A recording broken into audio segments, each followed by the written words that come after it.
sebuah cerita tentang sebuah keluarga yang terikat dengan sebuah takdir yang akan membawa mereka dalam satu bencana yang disebut Sirep Dunyoto atau hidup namun mati.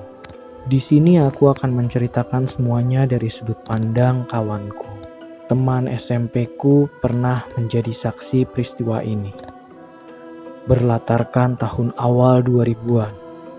Cerita ini terjadi di sebuah kabupaten di Jawa Timur yang gak bisa kukatakan di mana tempatnya berada. Dan disinilah semuanya kita mulai. Ini rumahnya siapa? Kok besar sekali? Tanya temanku Randu. Seperti biasa, setiap minggu pagi adalah waktu yang tepat bagi aku untuk bersepeda keliling kampung. Dan pagi ini menjadi lebih spesial karena teman baikku di SMP, Randu dan Riven, datang jauh dari kota untuk bisa berlibur dan menginap di kampungku. Sebenarnya, alasan temanku menginap bukan untuk sekedar menginap dan mengenal rumah dan kampungku, namun untuk melihat saksi bisu dari peristiwa yang tempo hari kuceritakan ke mereka. Sebuah cerita yang akan berhubungan dengan rumah besar di depanku ini.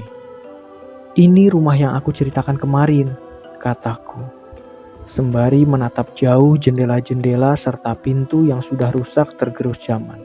Peristiwa ini sendiri sudah terjadi sekitar 4 tahun yang lalu, dan sampai saat ini, rumah ini tak terurus. Seolah menyimpan semua kengerian itu sendirian. Ya, di atas tanah ini, jin itu bersemayam. Aku sendiri selalu merinding setiap melewati jalanan ini. Terlebih bila melihat rumah besar ini dengan pagar berkaratnya, rumput liar di halamannya, dan terlebih setiap melihat ke jendela-jendela yang kacanya sudah pecah di sana-sini. Aku merasa di dalamnya seperti ada yang sedang mengamatiku dari sana.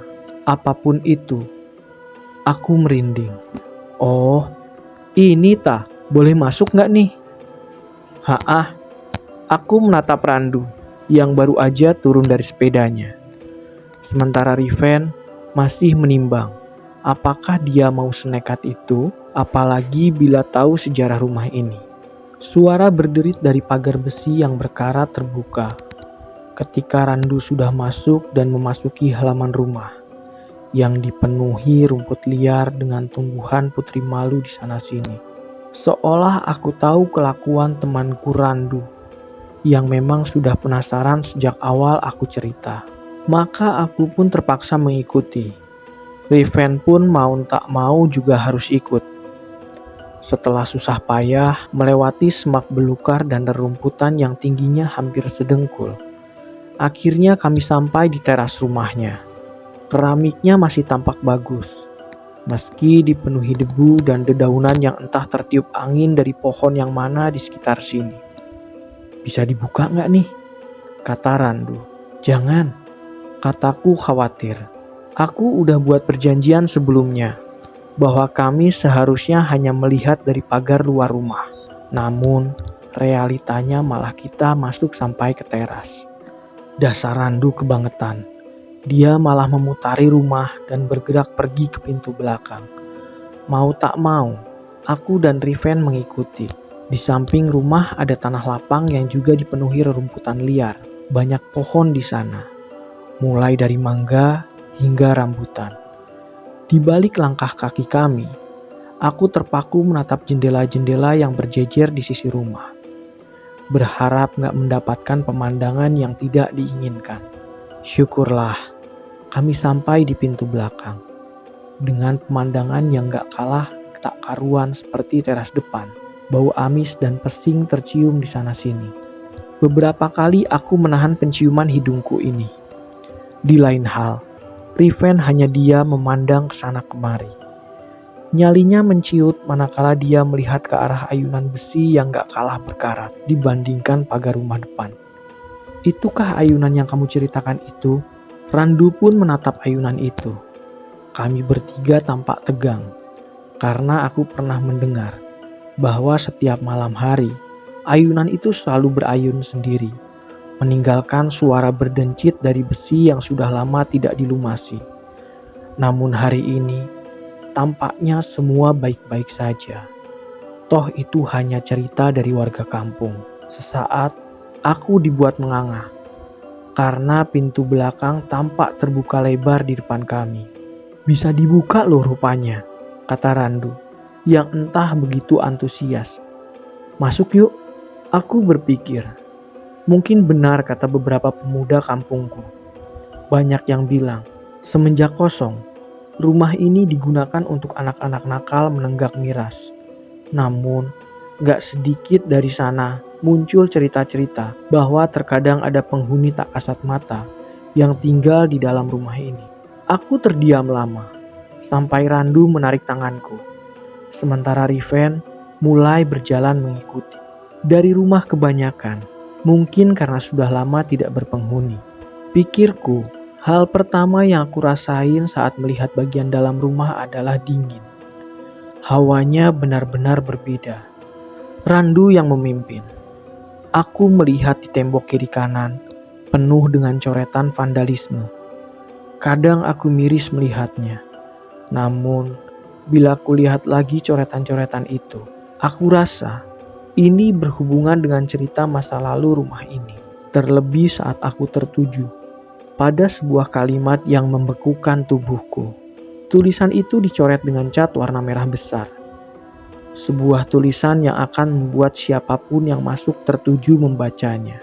Keluarga iblis.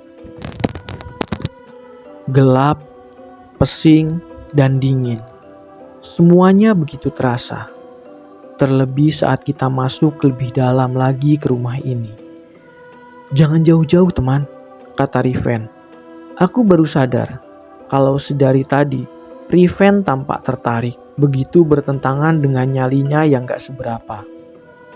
Randu masih menelusuri rumah itu, sangat-sangat antusias. Dia melihat ke sana kemari, dan itu sangat menggangguku, sangat mengganggu. Sepertinya aku tahu apa yang dia coba cari.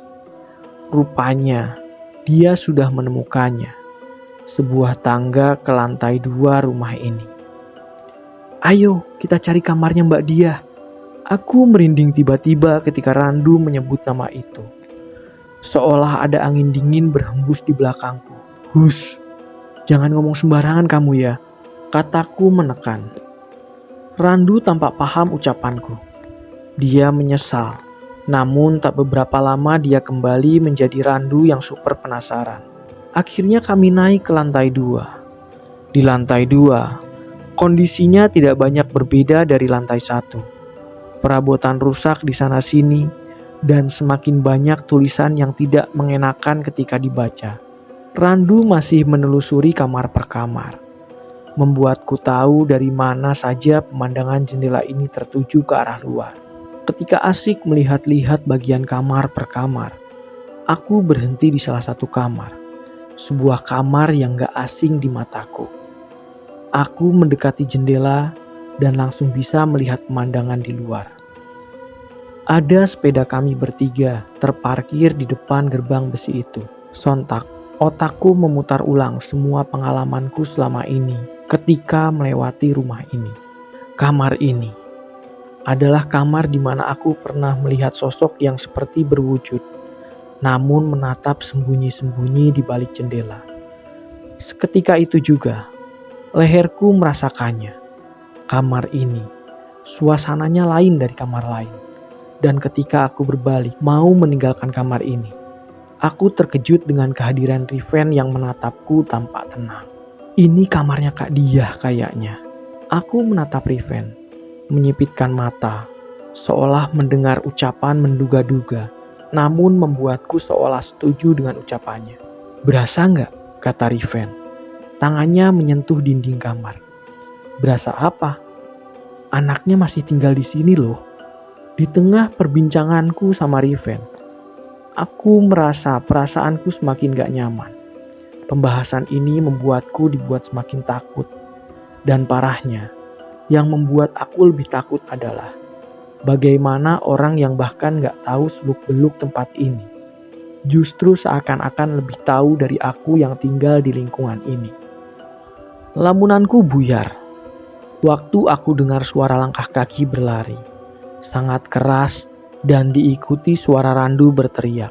Sontak aku ikut lari dan mencari tahu apa yang terjadi. Bertemulah aku dengan Randu yang tengah menuruni anak tangga. Berlari dengan wajah panik sekali. Kenapa? Sudah, ayo keluar lagi. Tempat ini gak aman. Kami berdua berlari keluar dari pintu belakang, menyusuri rumput liar halaman rumah, dan akhirnya keluar dari pagar. Di sana aku terdiam saat melihat Riven sudah berdiri di sana, menunggu di atas sepeda. Anjing, masa aku ditinggal sendirian di sini?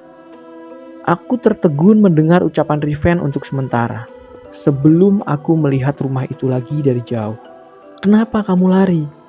Kataku berusaha mengalihkan perhatian menatap Randu. Di kamar paling ujung, ada yang baru saja bermain jelangkung. Pagi itu, kami meninggalkan rumah itu dengan berbagai teka-teki. Dimulai dari sosok yang menyerupai Riven, sampai jelangkung di kamar ujung. Apapun itu, sekarang aku tahu di mana kamar Sadiah berada.